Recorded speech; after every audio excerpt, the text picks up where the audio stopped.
जी बच्चों, lecture start करते हैं। और आज के लेक्चर में अटेंटिव रहिएगा सब लोग, क्योंकि हम लोगों ने फ्यूल ऑक्सीडेशन की जो थर्ड स्टेज है, I think so first lecture से हम लोग कुछ 3 स्टेजेस को डिस्कस कर रहे हैं, glycolysis, TCA cycle and electron transport chain, जो कि फ्यूल की कंप्लीट ऑक्सीडेशन या एनर्जी प्रोडक्शन के लिए रिक्वायर्ड होती हैं। इसमें से एक चीज़ जो आप लोगों ने अपने माइंड में क्लियर रखनी है, वो ये चीज़ क्लियर रखनी है कि different types of the fuels, like अगर यहाँ पे मैं ग्लूकोज या कार्बोहाइड्रेट्स की बात करती हूँ, ठीक है, अभी मैं सिर्फ इनके कैटाबोलिज्म को डिस्कस करूँगी। इसी तरह से प्रोटीन्स एंड फैट्स, इनके कैटाबोलिक पाथवे से, या जब ये 3 डिफरेंट फूड आप कह लें कि फ्यूल्स हम लोग यूज़ करते हैं, अपनी डाइट में इनको लेते हैं इन बायोमोलिक्यूल्स को, और इन्होंने बॉडी में जाके एनर्जी प्रोड्यूस करनी है, तो वो कंप्लीट ऑक्सीडेशन हमेशा 3 डिफरेंट स्टेजेस के रिस्पॉन्स में प्रोड्यूस होती है। यानी जब भी आप फ्यूल की कंप्लीट ऑक्सीडेशन की बात करते हैं, तो कंप्लीट ऑक्सीडेशन मीन्स कि इस केस में 3 डिफरेंट स्टेजेस के थ्रू आपके ये जो फ्यूल मॉलिक्यूल्स हैं ये ऑक्सीडाइज होंगे। जिसमें आपने ग्लूकोज या कार्बोहाइड्रेट मेटाबॉलिज्म में जो पहली स्टेज थी वो डिस्कस की थी कि ये ग्लाइकोलिसिस है। ग्लाइकोलिसिस के रिस्पॉन्स में आपके पास पायरोवेट बनती है, और बाद में ये पायरोवेट किस में कन्वर्ट होती है, into the acetyl coenzyme A. ठीक है, यहाँ तक आप लोगों की स्टेज 1 है, production of acetyl coenzyme A. अगर इसको यहाँ पे लिख लें कि पहली stage number 1 is production of acetyl coenzyme A. अगर आपका स्टार्टिंग मटेरियल ग्लूकोज या कार्बोहाइड्रेट है, तो इससे एसिटाइल कोएंजाइम ए कैसे बनता है ये हम लोगों ने डिस्कस कर लिया। ठीक है, ग्लाइकोलिसिस, और उसके बाद आपके पास यहाँ पे पीडीएच कॉम्प्लेक्स इस पायरोवेट को जो ग्लाइकोलिसिस के रिस्पॉन्स में बनती है उसे एसिटाइल कोएंजाइम ए में कन्वर्ट करता है। अगर आप प्रोटीन्स की बात करते हो, तो प्रोटीन्स में आपके पास जो मैक्रोमोलिक्यूल्स हैं, इनकी ब्रेकडाउन या हाइड्रोलिसिस से आपके पास अमाइनो एसिड प्रोड्यूस होते हैं, and there are some amino acid जो कि पायरोवेट में कन्वर्ट हो सकते हैं। और ऑब्वियसली अगर पायरोवेट में कन्वर्ट हुए तो पीडीएच की एक्टिविटी की वजह से ये भी एसिटाइल कोएंजाइम ए में कन्वर्ट हो सकते हैं। ठीक है, या फिर कुछ अमाइनो एसिड ऐसे हैं जो कि डायरेक्टली एसिटाइल कोएंजाइम ए में कन्वर्ट हो सकते हैं। यानी सेकंड आप जो मॉलिक्यूल है, सेकंड बायोमोलिक्यूल में भी आप ये देखोगे कि स्टेज 1 का जो नेट रिजल्ट है वो यही है, production of acetyl coenzyme A. But यहाँ पे जो रूट है जिसके थ्रू एसिटाइल कोएंजाइम ए ने बनना है वो डिफरेंट है। सो आपके पास इन तीनों बायोमोलिक्यूल से स्टेज 1 का जो नेट रिजल्ट है वो सेम है, कि हमेशा चाहे आपका कार्बोहाइड्रेट है, प्रोटीन है या फैट्स हैं, फ्यूल ऑक्सीडेशन की पहली स्टेज में ये एसिटाइल कोएंजाइम ए को ही बनाएंगे। ठीक है, फैट्स की अगर आप बात करते हैं तो फैट में एक प्रोसेस है बीटा ऑक्सीडेशन, और इस बीटा ऑक्सीडेशन के रिस्पॉन्स में आपके पास फैटी एसिड डायरेक्टली किस में कन्वर्ट हो जाते हैं, acetyl coenzyme. So different types of fuels ये मैनेज करते हैं कि डिफरेंट रूट्स के थ्रू या डिफरेंट पाथवेज के थ्रू ये स्टेज 1 में हमेशा किस चीज़ को प्रोड्यूस करेंगे, एसिटाइल कोएंजाइम। सो स्टेज 1 डिफरेंट हो सकती है इन तीनों फ्यूल्स के लिए, इन तीनों बायोमोलिक्यूल्स के लिए, लेकिन जो नेक्स्ट 2 स्टेजेस हैं फ्यूल ऑक्सीडेशन की, जिसमें आपके पास ये जो एसिटाइल कोएंजाइम ये है, ये ऑक्सीडाइज होगा टीसीए साइकिल के थ्रू। ठीक है, स्टेज नंबर 2 की अगर आप बात करो, तो स्टेज नंबर 2 में आपके पास ऑक्सीडेशन होगी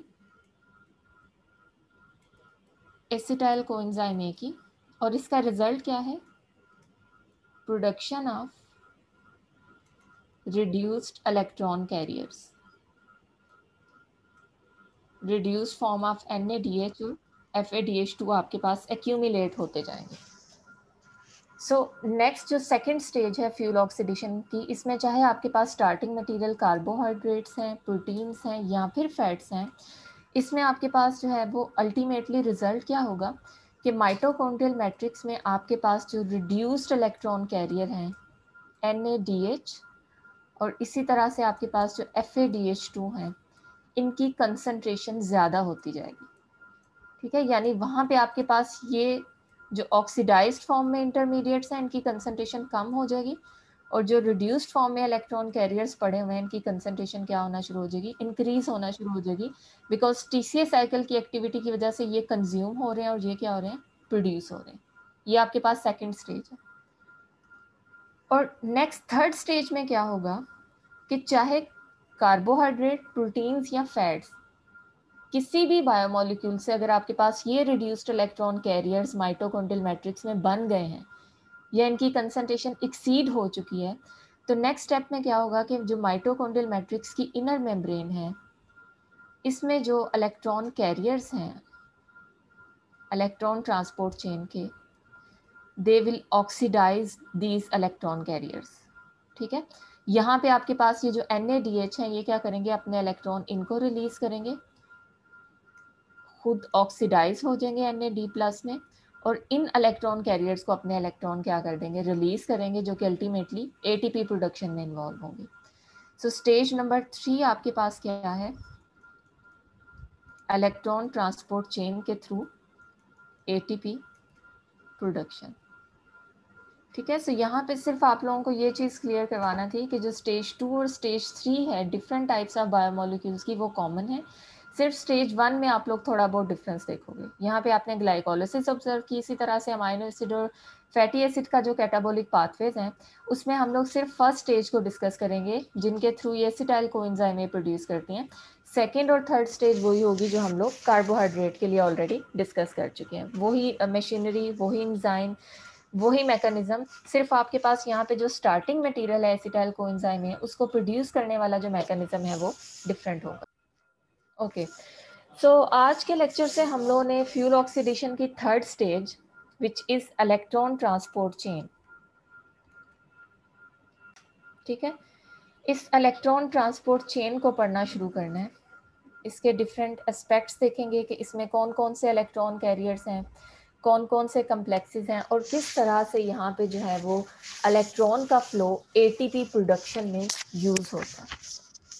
ठीक है, तो सबसे पहले हम लोग इलेक्ट्रॉन ट्रांसपोर्ट चेन को स्टार्ट करने से पहले सेल का वो पोर्शन जहाँ पे एक्चुअली ये प्रोसेस हो रहा होता है, माइटोकॉन्ड्रिया, वो ऑर्गेनेली जहाँ पे ये प्रोसेस हो रहा होता है इलेक्ट्रॉन ट्रांसपोर्ट चेन, उस ऑर्गेनेली को देख लेते हैं, उसके कुछ एस्पेक्ट्स को डिस्कस कर लेते हैं, और उसके बाद हम लोग उन इलेक्ट्रॉन कैरियर्स की तरफ जाएंगे जो कि इलेक्ट्रॉन ट्रांसपोर्ट चेन में वर्क करते हैं। सो माइटोकॉन्ड्रिया की अगर आप जनरल स्ट्रक्चर ऑब्जर्व करें तो इसमें आपके पास जो है वो ओवरऑल 2 मेम्ब्रेन्स होती हैं, डबल मेम्ब्रेन बाउंड या ऑर्गेनेली है, जिसमें आपके पास जो आउटर मेम्ब्रेन है ये कंपैरेटिवली स्मूथ मेम्ब्रेन है। ठीक है, ये आपके पास माइटोकॉन्ड्रिया की आउटर मेम्ब्रेन है जो कि कंपैरेटिवली स्मूथ है, और जो इनर माइटोकॉन्ड्रियल मेम्ब्रेन है इसमें आप इस तरह से कुछ इनफोल्डिंग्स ऑब्जर्व करते हैं। ठीक है, ये माइटोकॉन्ड्रियल इनर मेम्ब्रेन है। इट मीन्स कि अगर आप ओवरऑल सरफेस एरिया की बात करें तो आपके पास जो आउटर माइटोकॉन्ड्रियल मेम्ब्रेन है इसका सरफेस एरिया कंपैरेटिवली कम है, और जो इनर माइटोकॉन्ड्रियल मेम्ब्रेन है इसमें ज़्यादातर पोर्शन आप ये देख रहे हैं कि ये इन फोल्डिंग्स की फॉर्म में, इट मीन्स कि ये मेम्ब्रेन पोर्शन आपके पास, इसको भी अगर आप काउंट करें तो ओवरऑल जो surface area inner mitochondrial membrane का है वो कंपैरेटिवली ज़्यादा है। ठीक है, और ये सरफेस एरिया ज़्यादा क्यों है, बिकॉज यहाँ पे आपके पास कुछ ऐसे इंजाइम्स होते हैं, कुछ ऐसे कैरियर्स होते हैं जिन्होंने ATP प्रोडक्शन करवानी होती है। सो ज़्यादा सरफेस एरिया यहाँ पे रखवा के उन इलेक्ट्रॉन कैरियर्स का जो नंबर है वो बढ़ाया जाता है एक्चुअली। ठीक है, कि ज़्यादा कॉम्प्लेक्सेस अवेलेबल हों और ज़्यादा पोजिशंस के ऊपर आपके पास जो है वो ATP प्रोडक्शन का प्रोसेस जो है वो एट अ टाइम इनिशिएट हो सके। ठीक है, सो ये एक जनरल स्ट्रक्चर है आपके पास माइटोकॉन्ड्रिया का, जिसमें outer mitochondrial membrane, inner mitochondrial membrane, और इन दोनों मेम्ब्रेन्स के दरमियान ये जो आपको स्पेस नज़र आ रही है, this space is inter mitochondrial space. ठीक है, यहाँ पे आपके पास अगर आप ये वाला पोर्शन ऑब्जर्व करें जिसको बाउंड कर रही है ये inner mitochondrial membrane, this portion is mitochondrial matrix. और ये चीज़ आपने याद रखनी है कि आपके पास जो टीसीए साइकिल के एंजाइम्स थे, जो कि हम लोगों ने डिस्कस किया था कि टीसीए साइकिल माइटोकॉन्ड्रियल मैट्रिक्स में हो रहा होता है, वो इस पोर्शन के ऊपर प्रेजेंट होते हैं। ठीक है, वो मेम्ब्रेन बाउंडेड नहीं है, वो सॉल्युबल है, और यहाँ पे माइटोकॉन्ड्रियल मैट्रिक्स में वो डिसॉल्व फॉर्म में प्रेजेंट होते हैं।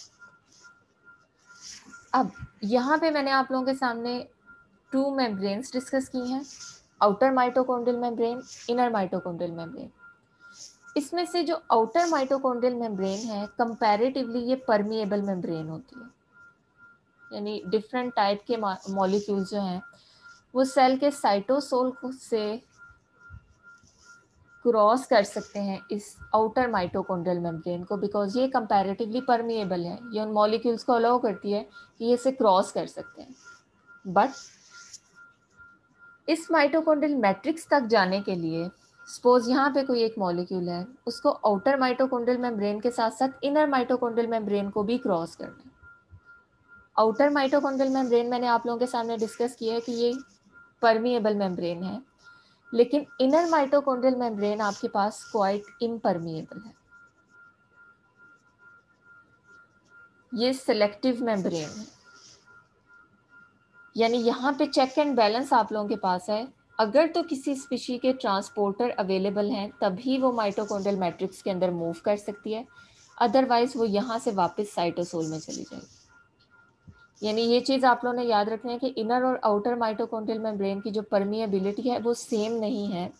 आउटर मेम्ब्रेन कंपैरेटिवली परमिएबल है, लेकिन जो इनर मेम्ब्रेन है वो क्या है, इम्परमिएबल है। ठीक है, इसमें आपके पास जो वो सेलेक्टिव मॉलिक्यूल सिर्फ इस मेम्ब्रेन को क्रॉस कर सकते हैं। इसी तरह से अगर आप माइटोकॉन्ड्रियल मैट्रिक्स की बात करते हो, तो माइटोकॉन्ड्रियल मैट्रिक्स में जैसे मैंने अभी बताया कि इसमें डिफरेंट आप लोगों के पास एंजाइम्स प्रेजेंट होते हैं। जैसे आप इनलिस्ट कर सकते हो कि टीसीए साइकिल के जितने भी एंजाइम्स हैं सिवाय सुक्सिनेट डीहाइड्रोजिनेज के, ये सारे के सारे एंजाइम्स यहाँ पे माइटोकॉन्ड्रियल मैट्रिक्स में प्रेजेंट होते हैं। इसी तरह से आप लोगों के पास जो फैटी एसिड का ऑक्सीडेशन का प्रोसेस है, बीटा ऑक्सीडेशन, उसके एंजाइम भी माइटोकॉन्ड्रियल मैट्रिक्स में प्रेजेंट होते हैं। इसी तरह से अमाइनो एसिड कैटाबॉलिज्म के एंजाइम्स भी माइटोकॉन्ड्रियल मैट्रिक्स में प्रेजेंट होते हैं। सो डिफरेंट टाइप्स के जो फ्यूल्स हैं, उनके जो कैटाबोलिक रिएक्शंस हैं, उनको फैसिलिटेट करने वाले एंजाइम्स माइटोकॉन्ड्रियल मैट्रिक्स में प्रेजेंट हैं। और जो इनर माइटोकॉन्ड्रियल मेम्ब्रेन है, इस इनर माइटोकॉन्ड्रियल मेम्ब्रेन के अंदर आपके पास इलेक्ट्रॉन ट्रांसपोर्ट चेन की मशीनरी प्रेजेंट है। ठीक है, यहाँ पे आपके पास कुछ इलेक्ट्रॉन कैरियर्स हैं, और इन इलेक्ट्रॉन कैरियर्स के साथ आपके पास एक एंजाइम एटीपी सिंथेज भी प्रेजेंट होती है, इलेक्ट्रॉन फ्लो को लिंक करता है विद दी एटीपी प्रोडक्शन। सो यहाँ से माइटोकॉन्ड्रिया का स्ट्रक्चर देख के आप लोगों को इन टर्मिनोलॉजीज का आइडिया हो जाना चाहिए, बिकॉज आगे चल के मैं इलेक्ट्रॉन ट्रांसपोर्ट चेन में inner membrane, outer membrane, inter membrane space, matrix, इनका बार बार मैं जिक्र करूँगी।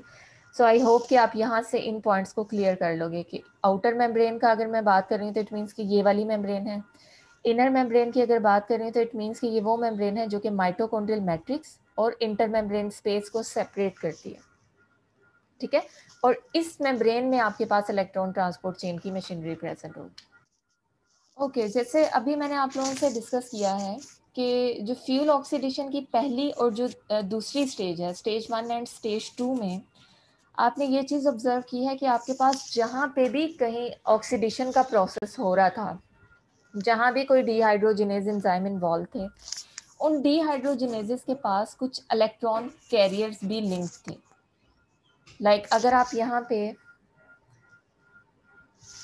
ग्लाइकोलिसिस से लेके टीसीए साइकिल तक आप लोग जो है वो इस प्रोसेस को देखते हैं, कार्बोहाइड्रेट को एज अ स्टार्टिंग मटेरियल देखते हुए, तो आप ये चीज़ ऑब्जर्व करेंगे कि आपने डिफरेंट डीहाइड्रोजिनेजेस को डिस्कस किया ग्लाइकोलिसिस में, जिसमें ग्लिसरल्डिहाइड 3 फॉस्फेट डीहाइड्रोजिनेज था। ठीक है, और ये डीहाइड्रोजिनेज किसके साथ लिंक था, NAD+ के साथ। इसी तरह से आपने यहाँ पे पायरोवेट से जब आगे एसिटाइल कोएंजाइम बनना था, तो पायरोवेट डीहाइड्रोजिनेज कॉम्प्लेक्स को डिस्कस किया, और ये भी किसके साथ लिंक था, NAD+ के साथ। उसके बाद जब एसिटाइल कोएंजाइम टीसीए साइकिल से ऑक्सीडाइज हुआ, मेटाबोलाइज हुआ, तो यहाँ पे आपके पास 4 डिहाइड्रोजिनेजेस थे, जिनमें से 3 डिहाइड्रोजिनेजेस NAD+ के साथ लिंक थे और एक डिहाइड्रोजिनेज FAD के साथ लिंक था। सो ये चीज अपने अपने माइंड में क्लियर रखनी है कि फ्यूल की ऑक्सीडेशन के दौरान जहां पे भी ऑक्सीडेशन रिडक्शन रिएक्शन हुए, ठीक है, आपका फ्यूल जहां पे भी ऑक्सीडाइज हुआ, उस स्टेप में जो इलेक्ट्रॉन रिलीज हुए थे वो इलेक्ट्रॉन कहीं वेस्ट नहीं गए, बल्कि वो इलेक्ट्रॉन्स को पिक करने के लिए आपके पास इन एंजाइम्स के साथ कुछ इलेक्ट्रॉन एक्सेप्टर्स भी थे। सो इसका मतलब है कि ऑक्सीडेशन के दौरान, फ्यूल की ऑक्सीडेशन के दौरान जो इलेक्ट्रॉन रिलीज हुए थे वो आपके पास रिड्यूस्ड इलेक्ट्रॉन कैरियर्स की फॉर्म में सेव हो चुके हैं। ठीक है, जहां जहां आपके पास ऑक्सीडेशन रिएक्शन हुआ था वहां पे उस फ्यूल की ऑक्सीडेशन के साथ साथ ये इलेक्ट्रॉन कैरियर रिड्यूस भी हुए थे।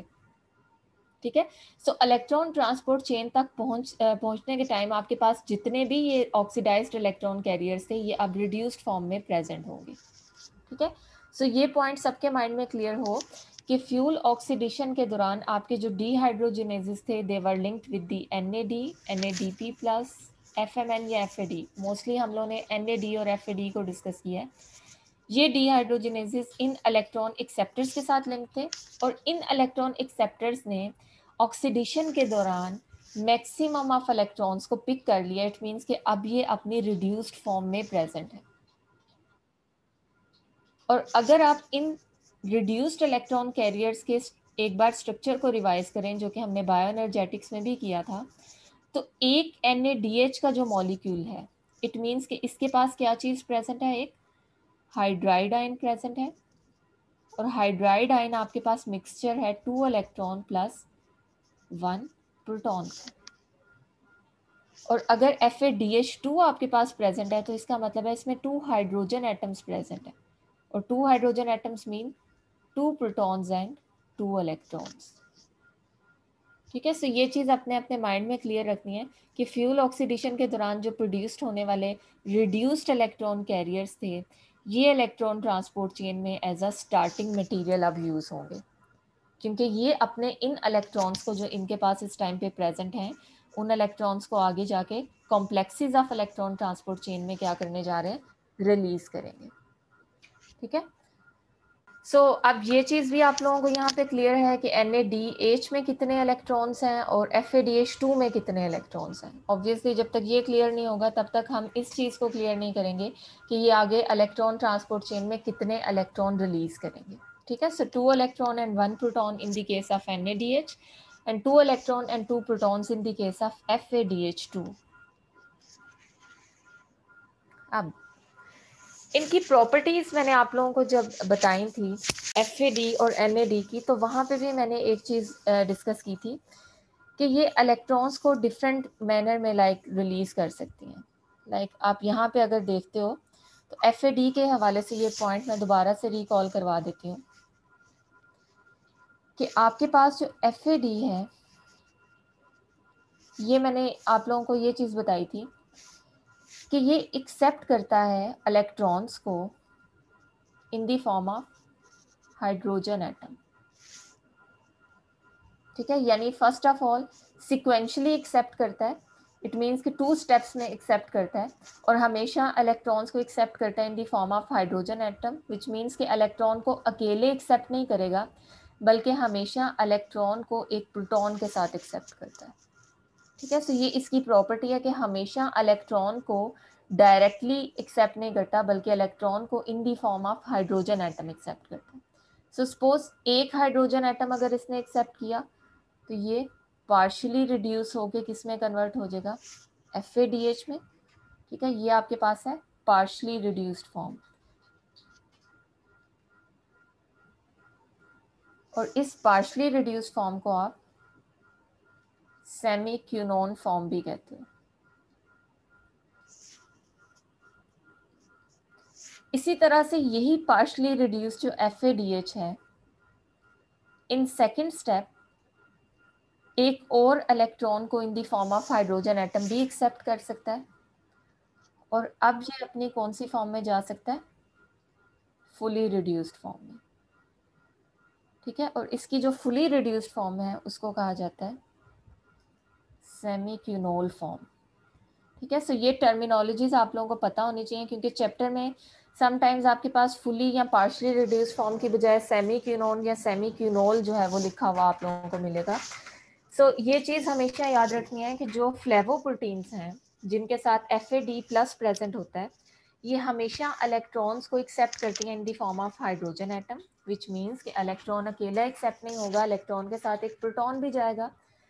और सेकेंड इनकी जो प्रॉपर्टी है वो ये है कि जब ये इलेक्ट्रॉन को एक्सेप्ट करती हैं तो वो जो इलेक्ट्रॉन एक्सेप्टिंग प्रॉपर्टीज हैं इनकी, ये 2 स्टेप्स में भी हो सकती हैं।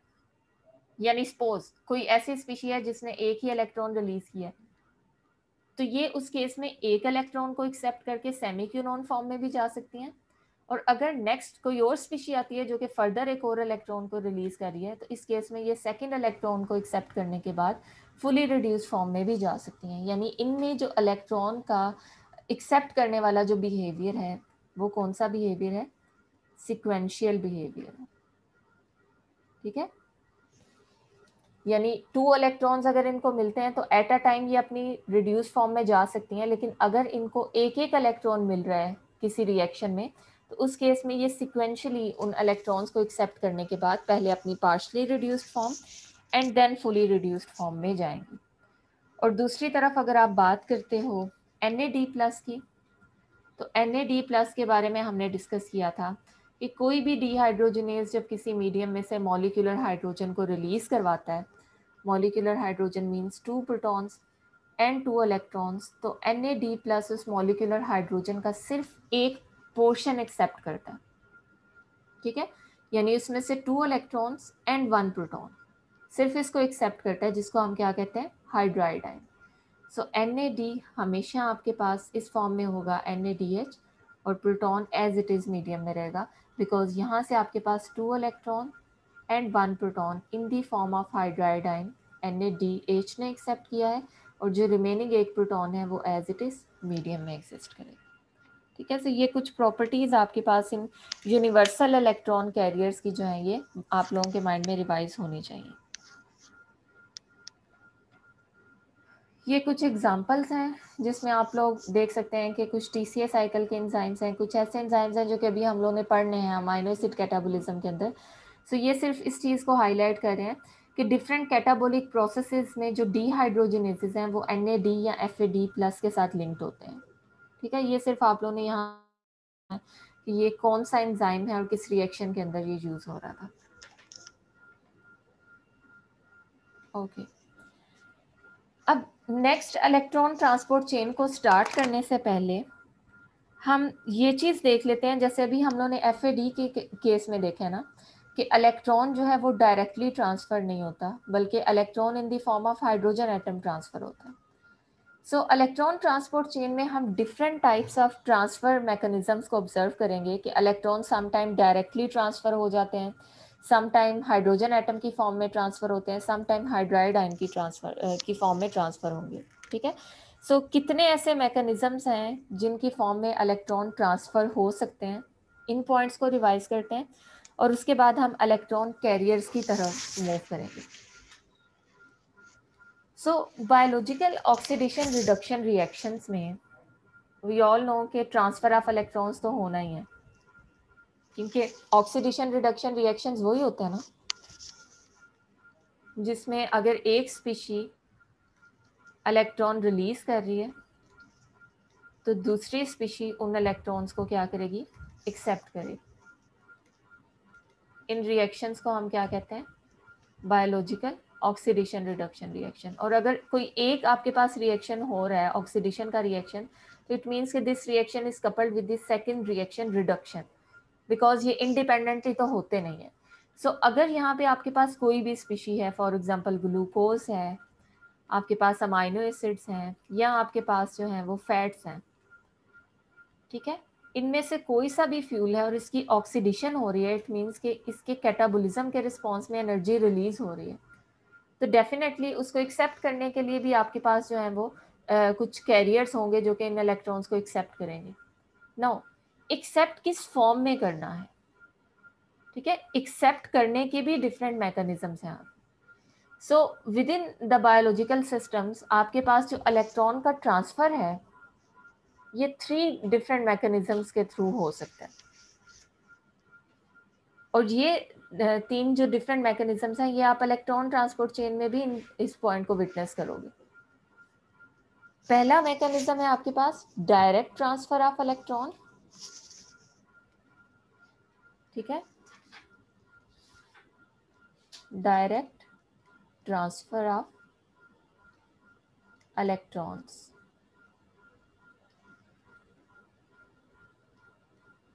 इस केस में सपोज आपकी कोई स्पीशी इलेक्ट्रॉन को रिलीज कर रही है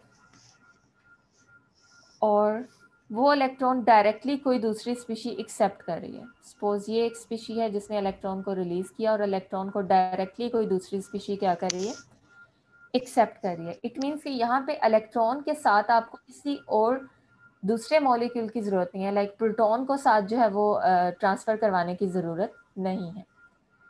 और नॉर्मली आपके पास जो आयरन सल्फर प्रोटीन्स होती हैं, ठीक है, ये आयरन सल्फर प्रोटीन्स में जो आयरन बेसिक एलिमेंट होता है वो इस फॉर्म में इलेक्ट्रॉन को एक्सेप्ट कर सकता है। ठीक है, सपोज यहाँ पे आपके पास ये आयरन की ऑक्सीडाइज फॉर्म है, ये इलेक्ट्रॉन को डायरेक्टली एक्सेप्ट करके अपनी रिड्यूस फॉर्म में कन्वर्ट हो सकती है। सो अगर आपके पास इलेक्ट्रॉन ट्रांसपोर्ट चेन में कहीं पे आयरन सल्फर प्रोटीन्स हैं तो वहाँ पे ये चीज़ माइंड में रखिएगा कि वो सिर्फ और सिर्फ इलेक्ट्रॉन को एक्सेप्ट करती हैं। इट मीन्स कि उन प्रोटीन्स के अंदर डायरेक्ट ट्रांसफर ऑफ इलेक्ट्रॉन होगा, वहाँ पे साथ आपको प्रोटॉन वगैरह की ज़रूरत नहीं पड़ेगी। ठीक है, इसी तरह से आपके पास देयर आर सम कॉम्प्लेक्सेस और कुछ ऐसे मॉलिक्यूल्स होते हैं जो कि इलेक्ट्रॉन को एक्सेप्ट तो करते हैं लेकिन इलेक्ट्रॉन के साथ साथ वो प्रोटॉन की भी डिमांड करते हैं। ठीक है, यानी इसमें आपके पास इलेक्ट्रॉन ट्रांसफर तो होगा लेकिन ये इलेक्ट्रॉन ट्रांसफर कपल्ड होगा विद प्रोटॉन, यानी ट्रांसफर आप इसको कह सकते हो ट्रांसफर एज हाइड्रोजन एटम, यानी अकेला इलेक्ट्रॉन ट्रांसफर नहीं होगा बल्कि इलेक्ट्रॉन के साथ एक प्रोटॉन भी जाएगा। और इस तरह का ट्रांसफर हम ऑलरेडी देख चुके हैं कि जो फ्लेवोप्रोटीन्स हैं उन फ्लेवोप्रोटीन्स के अंदर आपके पास जो इलेक्ट्रॉन्स हैं वो हमेशा in the form of hydrogen atom जाते हैं। ठीक है, एक इलेक्ट्रॉन भी जा सकता है और इसी तरह से अगर आपके पास 2 इलेक्ट्रॉन्स हैं तो इट मीन्स कि आपके पास 2 हाइड्रोजन एटम्स की फॉर्म में ये इलेक्ट्रॉन्स को क्या करेंगे, एक्सेप्ट करेंगे। ठीक है, so direct transfer iron sulphur protein की एग्जांपल मैंने यहाँ पे दी है और उसके बाद मैंने आप लोगों के सामने डिस्कस किया है transfer in the form of hydrogen atom, जिसमें हम लोगों ने एग्जांपल डिस्कस किया है किसकी, फ्लेवोप्रोटीन्स की। और थर्ड मैकेनिज्म जो आपके पास है ट्रांसफर का, this is transfer as hydride ion.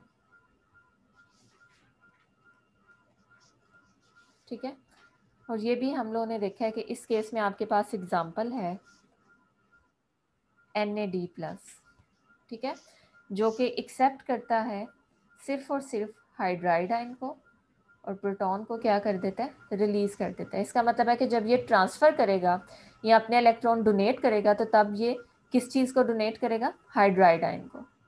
ठीक है, सो ये 3 डिफरेंट मैकेनिज्म्स हैं जिनके थ्रू आपके जो इलेक्ट्रॉन्स हैं वो बायोलॉजिकल सिस्टम के अंदर फ्लो कर सकते हैं डायरेक्टली, अगर आयरन सल्फर प्रोटीन्स हैं तब, अगर फ्लेवोप्रोटीन्स हैं तो उस केस में इन the form of hydrogen atom, और अगर आपके पास NADH की फॉर्म में है तो उस केस में हाइड्राइड आयन जो है ये वो सूटेबल फॉर्म होगी जिसमें इलेक्ट्रॉन्स फ्लो कर सकते हैं। ठीक है, सो ये 3 डिफरेंट ट्रांसफर मैकेनिज्म्स थे जिनके थ्रू इलेक्ट्रॉन्स जो है वो फ्लो कर सकते हैं with in the biological system. अब हम उन कैरियर्स के बारे में डिस्कस कर लेते हैं जो कि इलेक्ट्रॉन को एक्सेप्ट करते हैं। इलेक्ट्रॉन ट्रांसपोर्ट चेन में हम लोग डिस्कस कर रहे हैं ना कि डिफरेंट इलेक्ट्रॉन कैरियर्स प्रेजेंट होते हैं।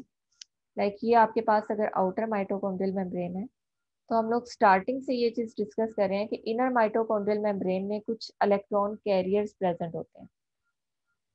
ठीक है, जो इलेक्ट्रॉन को एक्सेप्ट करते हैं और फाइनली यहाँ पे आपके पास एक एंजाइम होता है ATP सिंथेज जो कि फ्लो ऑफ इलेक्ट्रॉन को लिंक करके उनसे जो एनर्जी रिलीज होती है उसको यूज करते हुए किस चीज की प्रोडक्शन करता है, ATP को।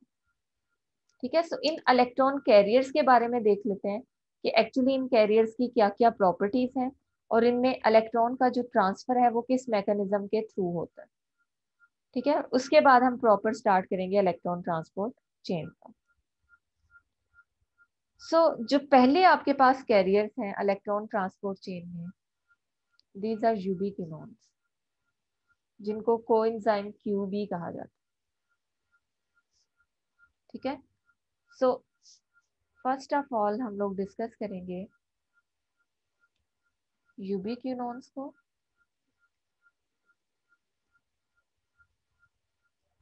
जिनको हम लोग कोएंजाइम क्यू भी कहते हैं या सिंपल क्यू। अच्छा, यहाँ पे अब आपने एक चीज माइंड में रखनी है कि ये कितने इलेक्ट्रॉन्स को एक्सेप्ट कर सकते हैं। जितने भी कैरियर्स मैं आप लोगों के सामने डिस्कस करूंगी उन कैरियर्स के बारे में एक चीज आप लोगों ने क्लियर रखनी है कि मैक्सिमम कितने इलेक्ट्रॉन्स को ये एक्सेप्ट कर सकते हैं और किस फॉर्म में इलेक्ट्रॉन का फ्लो होगा। ठीक है, ये 2 पॉइंट्स आप लोगों ने हर कैरियर के बारे में अपने माइंड में रखना है। सो अगर आप यूबिक्विनोन या कोएंजाइम क्यू की बात करें तो इसकी जो मैक्सिमम इलेक्ट्रॉन एक्सेप्टिंग प्रॉपर्टीज हैं, ये मैक्सिमम इलेक्ट्रॉन्स को पिक कर सकता है 2 इलेक्ट्रॉन्स। ठीक है, ये इसकी मैक्सिमम इलेक्ट्रॉन कैरिंग कैपेसिटीज हैं। और अगर हम ये चीज डिस्कस करें कि ये इलेक्ट्रॉन को किस फॉर्म में एक्सेप्ट करता है, तो जस्ट लाइक द फ्लेवोप्रोटीन्स, ये भी इलेक्ट्रॉन को एक्सेप्ट करता है इन the form of hydrogen atom. ठीक है, यानी इनकी नेचर सिमिलर है एफएडी की तरह की। लाइक जैसे जो रूल्स आपने एफएडी के ऊपर अप्लाई किए थे, वही रूल आप इनके ऊपर भी अप्लाई कर सकते हैं। कि एक तो मैक्सिमम आपने एफएडी के केस में भी देखा था कि ये मैक्सिमम 2 इलेक्ट्रॉन को एक्सेप्ट करते हैं और हाइड्रोजन की फॉर्म में एक्सेप्ट करते हैं। और एक और चीज हमने देखी थी कि यहाँ पे जो इलेक्ट्रॉन का एक्सेप्टेंस है वो सिक्वेंशियल होता है। यानी अगर सपोज कोई ऐसी स्पीशी है जिसमें 2 इलेक्ट्रॉन्स नहीं है, जो ऑक्सीडेशन के बाद 1 इलेक्ट्रॉन रिलीज कर रही है, तो ये 1 इलेक्ट्रॉन को भी एक्सेप्ट करने का पोटेंशियल होता है। बट इट डजेंट मीन कि इस केस में सेकेंड इलेक्ट्रॉन की जो इस केस में जो सेकंड इलेक्ट्रॉन की आपके पास है ऑप्शन, वो एग्जिस्ट नहीं करेगी। सो हम इसको यहाँ पे इस तरह से डिस्कस कर लेते हैं कि आपके पास ये जो यूबिक्विनोन है Q, it can accept 1 electron in the form of hydrogen atom और अपनी पार्शली रिड्यूस्ड फॉर्म में ये जा सकता है। ठीक है, अब ये भी इसकी कौन सी फॉर्म होगी? Partially reduced form. और इस पार्शली रिड्यूस्ड फॉर्म को आप हमेशा इसके ऊपर एक डॉट लगा के रिप्रेजेंट करते हो, विच मीन्स कि अभी इसमें एक जो इलेक्ट्रॉन है वो डेफिशिएंट है। ठीक है, सो ये आपके पास कौन सी फॉर्म होगी? सेमीक्यूनोन फॉर्म। और ये जो सेमीक्यूनोन फॉर्म है, स्टिल इसमें एक इलेक्ट्रॉन को एक्सेप्ट करने का पोटेंशियल है, बिकॉज हमने ये चीज देखी है कि मैक्सिमम इसकी जो इलेक्ट्रॉन एब्जॉर्बिंग एबिलिटीज हैं वो कितनी है? 2। सो अगर इसमें आपके पास अभी यहाँ पे एक इलेक्ट्रॉन है तो इट मीन्स के सेकेंड इलेक्ट्रॉन की जगह है, ये उसको भी एक्सेप्ट कर सकता है और अपनी जो फुली रिड्यूस्ड फॉर्म है QH2, इसमें कन्वर्ट हो सकता है। और ये जो आपके पास यहाँ पे कंप्लीटली रिड्यूस्ड फॉर्म होगी, ये कौन सी होगी? सेमीक्यूनोल या फिर यूबिक्विनोन। यहाँ पे भी आपके पास सेमीक्यूनोन या फिर यूबिक्विनोन।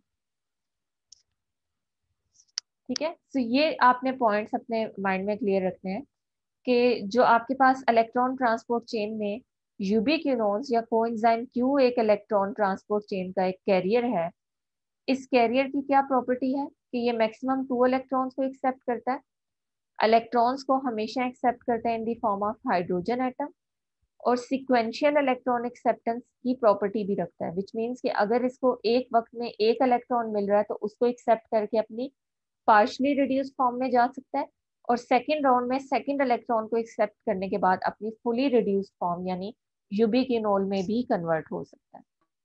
ठीक है। तो यहाँ पे आप लोग इसकी ये जो इलेक्ट्रॉन एक्सेप्टेंस वाली प्रॉपर्टीज हैं, जहाँ पे मैंने सिक्वेंशियल इलेक्ट्रॉन एक्सेप्टेंस की बात की थी कि एक इलेक्ट्रॉन को अगर एक्सेप्ट करेगा तो ये अपनी पार्शली रिड्यूस्ड फॉर्म में सेमीक्यूनॉन फॉर्म में आ जाएगा, और अगर स्टिल इसमें पोटेंशियल है कि ये एक और इलेक्ट्रॉन को एक्सेप्ट कर सकता है, और उसको एक्सेप्ट करने के बाद कंप्लीटली रिड्यूस्ड फॉर्म में आने के बाद आप इसको कह सकते हैं कि नाउ दिस इज यूबिक्विनोल QH2।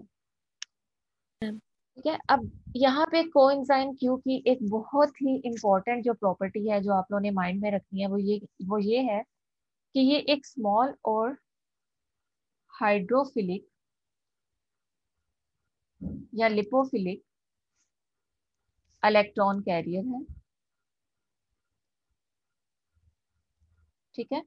यानी आप बाकी कॉम्प्लेक्सेस को तो ऑब्जर्व करोगे, सपोज ये आपके पास आउटर माइटोकॉन्ड्रियल मेम्ब्रेन है, ठीक है, डबल मेम्ब्रेन, और इसी तरह से आपके पास यहाँ पे इनर माइटोकॉन्ड्रियल मेम्ब्रेन है। ठीक है। यहाँ इनर मेम्ब्रेन में आपके पास कॉम्प्लेक्सेस प्रेजेंट है ना। सो कुछ कैरियर्स आपके पास ऐसे कैरियर्स हैं जो कि ट्रांस मेम्ब्रेन इन नेचर हैं, यानी उनका कुछ पोर्शन ऐसे प्लाज्मा मेम्ब्रेन के अंदर इंसर्ट होगा, कुछ साइटोसोल वाली साइड पे होगा, और कुछ इंटर मेम्ब्रेन वाली साइड पे होगा, इंटर मेम्ब्रेन स्पेस में। ये इंटर मेम्ब्रेन स्पेस है, ये आउटर मेम्ब्रेन है, और ये आपके पास इनर मेम्ब्रेन है। ठीक है। सो कुछ कैरियर्स इस फॉर्म में प्रेजेंट होंगे, कुछ कैरियर्स ऐसे हैं जो कि पेरिफेरल मेम्ब्रेन प्रोटीन्स की फॉर्म में है, जिनका ज्यादातर पोर्शन इंटर मेम्ब्रेन स्पेस में है। लेकिन कोएंजाइम क्यू के बारे में मैं ये चीज कह रही हूँ कि ये एक ऐसा इलेक्ट्रॉन कैरियर है विच इज कंप्लीटली हाइड्रोफिलिक या लिपोफिलिक इन नेचर। ठीक है। ये स्मॉल है और लिपोफिलिक इन नेचर है। इट मीन्स कि अपनी नेचर की वजह से ये इस मेम्ब्रेन के अंदर यहाँ पे प्रेजेंट रहेगा, लिपोफिलिक एनवायरनमेंट में रहेगा। और यहाँ पे इसका फंक्शन क्या होता है, एक कैरियर से इलेक्ट्रॉन्स को पिक करता है और दूसरे कैरियर्स में उन इलेक्ट्रॉन्स को जाके क्या कर देता है, ट्रांसफर कर देता है। सो आप कह सकते हो कि अपने स्मॉल और लिपोफिलिक करेक्टर की वजह से ये जो इलेक्ट्रॉन कैरियर है कोएंजाइम क्यू, ये मॉलिक्यूलर शटल के तौर पे वर्क कर सकता है। शटल सिस्टम वही होती है ना जो कि एक जगह से दूसरी जगह ट्रांसफर करती है किसी चीज को। तो यहाँ पे आपके पास ये इलेक्ट्रॉन शटल है जो कि एक कॉम्प्लेक्स या एक स्पीशीज से इलेक्ट्रॉन्स को पिक करता है और उन इलेक्ट्रॉन्स को लेके दूसरे स्पीशीज या दूसरे complex of electron transport chain पे जाके उनको रिलीज कर देता है। और ये प्रॉपर्टी इसमें क्यों है, because of its small and lipophilic nature, कि ये इस लिपोफिलिक एनवायरनमेंट में इजीली डिफ्यूज कर सकता है, सर्कुलेट कर सकता है, मूव कर सकता है। तो बजाय इसके कि ये बिग कॉम्प्लेक्सेस मूव करें और अपने इलेक्ट्रॉन्स को डोनेट करें, ये स्मॉल शटल सिस्टम इनको हेल्प करता है कि यहाँ से इलेक्ट्रॉन पिक करेगा और जल्दी से सेकंड कॉम्प्लेक्स में जाके इलेक्ट्रॉन्स को क्या कर देगा, ट्रांसफर कर देगा। ओके। कोएंजाइम क्यू या फिर यूबिक्विनोन के बाद जो सेकंड आपके पास इलेक्ट्रॉन कैरियर्स हैं, these electron carriers are cytochrome. ठीक है। अब इन साइटोक्रोम्स की भी उसी तरह से हमने 2 से 3 प्रॉपर्टीज देखनी है जैसे यूबिक्विनोन की देखी थी। पहली प्रॉपर्टी क्या देखी थी कि मैक्सिमम इलेक्ट्रॉन्स ये कितने एक्सेप्ट कर सकता है। ठीक है। सो यहाँ पे आपने ये चीज माइंड में रखनी है कि साइटोक्रोम्स जो है ये मैक्सिमम एक इलेक्ट्रॉन को एक्सेप्ट कर सकती है। ठीक है। और दूसरी प्रॉपर्टी हम ये देख रहे थे कि ये प्रोटीन्स जो है कैरियर्स ये किस फॉर्म में इलेक्ट्रॉन को एक्सेप्ट करती हैं। तो यहाँ पे आपके पास जो फॉर्म है ऑफ इलेक्ट्रॉन फ्लो, वो कौन सी फॉर्म होगी, डायरेक्ट इलेक्ट्रॉन ट्रांसफर। ठीक है। क्योंकि साइटोक्रोम्स आपके पास ऐसी प्रोटीन्स होती हैं जिनमें हीम प्रोस्थेटिक ग्रुप प्रेजेंट होता है। ठीक है। और हीम के अंदर हमें पता है कि आपके पास जो सेंट्रल एटम है वो कौन सा है, आयरन। तो आयरन का भी हम लोगों ने थोड़ी देर पहले देखा है कि ये डायरेक्टली इलेक्ट्रॉन को क्या कर सकती है, एक्सेप्ट कर सकती है। ठीक है। सो इन साइटोक्रोम्स के अंदर आपके पास एक तो मैक्सिमम एक इलेक्ट्रॉन को एक्सेप्ट करेंगी, कभी भी कोई भी साइटोक्रोम ऐसी नहीं है जो कि 2 इलेक्ट्रॉन्स को एक्सेप्ट करेगी, बिकॉज आयरन मैक्सिमम एक ही इलेक्ट्रॉन को पिक कर सकती है। और दूसरी आपके पास जो प्रॉपर्टी है वो ये है कि यहाँ पे इलेक्ट्रॉन ट्रांसफर डायरेक्ट होगा, यानी इलेक्ट्रॉन के साथ कोई भी प्रोटॉन एसोसिएट नहीं होगा, हमेशा डायरेक्टली एक प्रोटीन से दूसरी प्रोटीन या एक ग्रुप से दूसरे ग्रुप तक जो है वो इलेक्ट्रॉन फ्लो कर सकते हैं। ठीक है। In the absence of protons. Okay, इन 2 पॉइंट्स को देखने के बाद अब नेक्स्ट जो इलेक्ट्रॉन ट्रांसपोर्ट चेन के अंदर आप लोगों ने साइटोक्रोम्स डिस्कस करने हैं, वो 3 तरह के साइटोक्रोम्स हैं। ठीक है, इलेक्ट्रॉन ट्रांसपोर्ट चेन में आपके पास फर्दर साइटोक्रोम्स की कितनी टाइप्स हैं? 3, cytochrome A, cytochrome B and cytochrome C. Ubiquinone पीछे एक ही तरह का था जो मैंने यहाँ पे डिस्कस किया, लेकिन यहाँ पे आपने नोटिस किया कि मैंने 3 कॉम्प्लेक्सेस के अंदर इन साइटोक्रोम्स को ड्रॉ किया। इसका मतलब है कि आपके पास यहाँ पे जो साइटोक्रोम्स हैं इनकी डिफरेंट टाइप्स हैं, डिफरेंट कॉम्प्लेक्सेस के अंदर ये प्रेजेंट है। सो इनमें से जो साइटोक्रोम ए और साइटोक्रोम बी हैं, these are integral membrane proteins.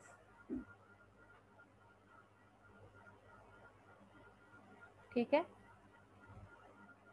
Cytochrome A and cytochrome B are integral membrane protein, जिसमें से साइटोक्रोम बी कॉम्प्लेक्स 3 के साथ अटैच होती है और जो साइटोक्रोम ए है ये कॉम्प्लेक्स नंबर 4 के साथ अटैच होती है। ये 3 एंड 4 दोनों के साथ होगी।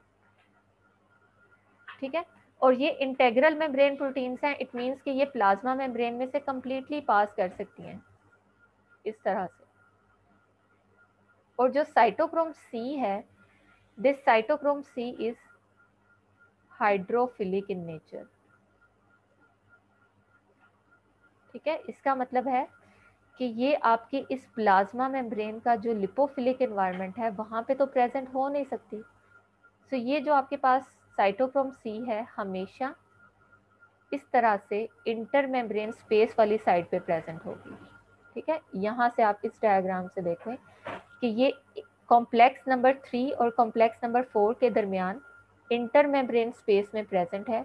So just like coenzyme Q, ये भी एक मोबाइल इलेक्ट्रॉन कैरियर की तरह कॉम्प्लेक्स 3 से इलेक्ट्रॉन्स को पिक करती है, लाइक इसके साथ अटैच हुई, इलेक्ट्रॉन पिक किए और बाद में कॉम्प्लेक्स 4 के पास जाके उन इलेक्ट्रॉन को क्या कर दिया, रिलीज कर दिया, यानी ये अपनी पोजीशन चेंज कर सकती है। सो आप कह सकते हैं कि अमंग द साइटोक्रोम्स, 2 साइटोक्रोम्स तो इंटीग्रल मेम्ब्रेन प्रोटीन्स हैं, यानी वो मेम्ब्रेन के साथ बाउंड है। ठीक है, लेकिन एक आपके पास प्रोटीन हाइड्रोफिलिक इन नेचर है और इस ये एक्चुअली क्या है, मोबाइल इलेक्ट्रॉन कैरियर है। ठीक है, सो कोएंजाइम क्यू और साइटोक्रोम ए में ये डिफरेंस है कि coenzyme Q with in plasma membrane इस लिपोफिलिक एनवायरनमेंट में रहते हुए इलेक्ट्रॉन कैरिंग कैपेसिटी शो कर रहा है, लेकिन जो साइटोक्रोम सी है आपके पास, ये cytochrome C intermembrane space में प्रेजेंट होगी, हाइड्रोफिलिक एनवायरनमेंट में प्रेजेंट होगी और यहाँ पे ये उसी तरह से मोबाइल इलेक्ट्रॉन कैरियर्स के तौर पे एक्ट करती है।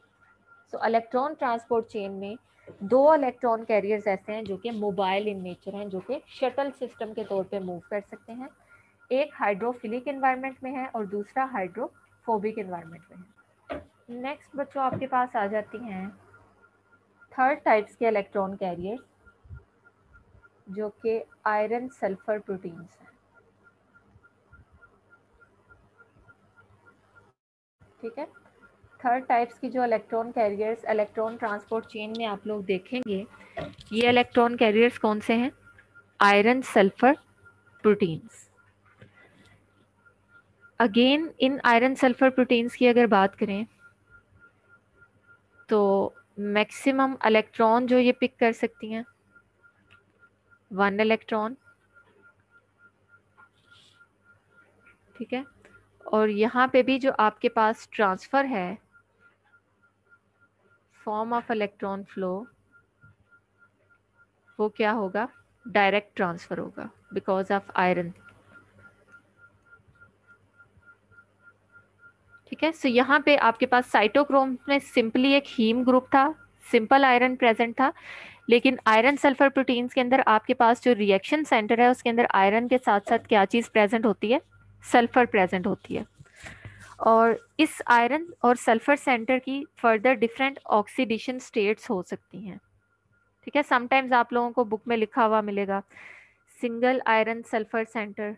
ठीक है, समटाइम्स आपको लिखा हुआ मिलेगा 2 आयरन 2 सल्फर सेंटर, समटाइम्स आपके पास 4 आयरन 4 सल्फर सेंटर, और इसी तरह से कुछ आयरन सल्फर प्रोटीन्स हैं जिनको रिस्की आयरन सल्फर प्रोटीन्स भी कहा जाता है। ठीक है, सो ये सारी की सारी आपके पास आयरन सल्फर प्रोटीन्स हैं, सॉरी आयरन ओनली। अब इनमें डिफरेंस क्या है, इनको इस तरह से क्यों रिप्रेजेंट किया जाता है? जितनी भी जो आयरन सल्फर प्रोटीन्स हैं, इसमें आप यहाँ पे इस डायग्राम के थ्रू देख सकते हो कि जो एक्टिव मॉलिक्यूल है ये आयरन का मॉलिक्यूल है। ठीक है, ये जो आप लोगों को यहाँ पे रेड कलर में नजर आ रहा है, पिंक कलर में, this active molecule is iron. और इस आयरन को इस प्रोटीन के रिएक्शन सेंटर में होल्ड करने के लिए अमाइनो एसिड सिस्टीन यूज हो रहे हैं। ठीक है, सो यहाँ पे आप देख रहे हो 1, 2, 3 एंड 4 सिस्टीन्स जो हैं वो इस एक आयरन को इसकी पोजीशन पे यहाँ पे होल्ड करने के लिए यूज हो रहे हैं। जो एक्टिव रिएक्शन सेंटर है वो सिर्फ ये है। इन आयरन सल्फर प्रोटीन्स के अंदर आपका जो रिएक्शन सेंटर है वो सिर्फ आयरन है। दूसरी तरफ आप देख रहे हो कि कुछ आयरन सल्फर प्रोटीन्स ऐसी होती हैं जिसमें आपके पास ये सिस्टीन आयरन को होल्ड करते हैं, लेकिन इस केस में आपके पास कितने आयरन को इन्होंने होल्ड किया हुआ है? 2 आयरन, और इसके साथ साथ 2 सल्फर इनके साथ जो है वो कोऑर्डिनेशन में है। यानी 4 सल्फर्स तो वो हैं जो कि इसको सिर्फ बाइंड कर रहे हैं यहाँ पे, और बाकी 2 सल्फर आप यहाँ पे रिएक्शन सेंटर में भी देख रहे हो। तो इस तरह की जो आयरन सल्फर प्रोटीन्स होती हैं, ये चूंकि एक कंप्लीट रिएक्शन सेंटर है, सो इसको आप कहोगे कि this is 2 iron 2 sulphur centre. ठीक है, इन आयरन सल्फर प्रोटीन्स में जो एक्टिव रिएक्शन सेंटर है उसकी कंपोजिशन क्या है? 2 आयरन एंड 2 सल्फर। और नेक्स्ट आप यहाँ पे देख रहे हो कि आपके पास इन आयरन सल्फर प्रोटीन्स के अंदर ये सल्फर एटम्स इनके सिस्टीन इन आयरन को होल्ड कर रहे हैं यहाँ पे, और इसके साथ साथ बाकी आपके पास ये रिएक्शन सेंटर है, और इस रिएक्शन सेंटर के अंदर आपके पास 1, 2, 3, 4 आयरन एंड 4 सल्फर है। ठीक है, सो ये जो आपके पास इस तरह से डिफरेंट रिप्रेजेंटेशन है, इनकी जो स्टेट्स लिखी होती हैं वो इसलिए लिखी जाती हैं ताकि आप लोगों को आइडिया हो सके कि इन आयरन सल्फर प्रोटीन्स के अंदर रिएक्शन सेंटर के अंदर कितने आयरन कितने सल्फर हैं। अगर सिंपल एक आयरन है तो these are iron sulphur proteins with only iron in reaction centre. अगर 2 आयरन 2 सल्फर हैं तो ये आपके पास कंपोजिशन होगी, और अगर 4 आयरन 4 सल्फर हैं तो वो इस फॉर्म में या इस कोऑर्डिनेशन में एग्जिस्ट करेंगी। और जो finally risky iron sulphur proteins हैं, इन रिस्की आयरन सल्फर प्रोटीन में डिफरेंस ये होता है कि यहाँ पे जो आपके आयरन को होल्ड करने के लिए, सपोज ये एक आयरन है और ये दूसरा आयरन है, इन आयरन को होल्ड करने के लिए नॉर्मली तो आप सिस्टीन को देख रहे हो ना, इन आयरन को होल्ड करने के लिए सिस्टीन के साथ साथ हिस्टिडीन भी यूज होता है। यानी अमाइनो एसिड सिस्टीन 2 जगह पे और 2 जगह पे अमाइनो एसिड हिस्टिडीन अगर आयरन्स को होल्ड करता है रिएक्शन सेंटर पे, तो इस केस में जो आपकी आयरन सल्फर प्रोटीन्स हैं, उन आयरन सल्फर प्रोटीन्स को आप क्या कहते हो? Risky iron sulphur proteins. यानी वो आयरन सल्फर प्रोटीन्स जिनमें सल्फर के साथ साथ आपकी आयरन बाइंडिंग के लिए कौन से अमाइनो एसिड यूज हो रहे हैं? हिस्टिडीन। ठीक है, सो ये आपके पास जो है ये final type of electron carriers हैं जो कि इलेक्ट्रॉन ट्रांसपोर्ट चेन में